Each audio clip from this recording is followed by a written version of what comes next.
on Saturday I was going out, and I was in a terrible mood. And I was just, you could just see this. My wife has even said to me, like, Charlie, what's wrong with you? Yeah, I'm going to be confessing my sin to you. I'm like, look at those two losers just walking down the center of the road there. I want to hit them with my truck and run them over and save the world from people like that. And I'm just like, Sarah's like, well, that's horrible. What if they have families? And I'm like, well, we need to make sure they don't procreate anymore. It's terrible. I know it.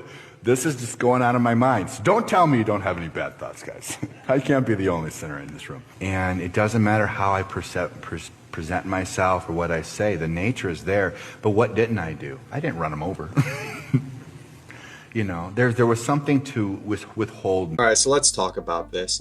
Right now on the internet, everyone is shouting. We'll look at the context. In this case, the context that he's talking about is that no one is perfect. We're all sinners, and we have dangerous thoughts that go inside of our minds, and that we shouldn't act upon all those dangerous thoughts that happen in our minds. And he gives this example of him wanting to run innocent people over. And if you caught that, he wanted to say kill, but then he stopped himself. Can't run them over.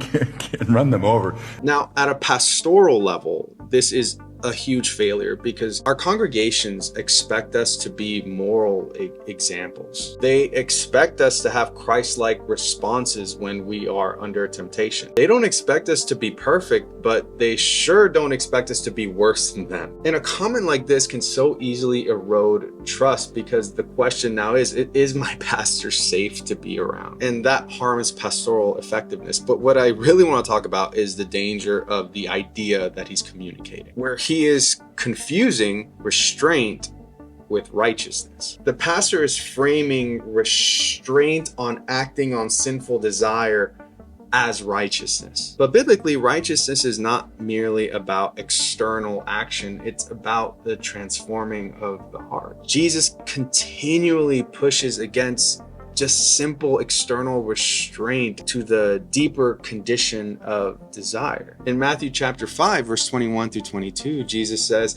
"You have heard that it was said to those of old, 'You shall not murder, and whoever murders will be liable to judgment.' But I say to you that everyone who is angry with his brother will be liable to judgment." Jesus is making it clear that being righteous is not simply about avoiding murder. Harboring hatred or violent desire makes you culpable. And this undercuts the idea of just because I didn't do it, it's virtuous.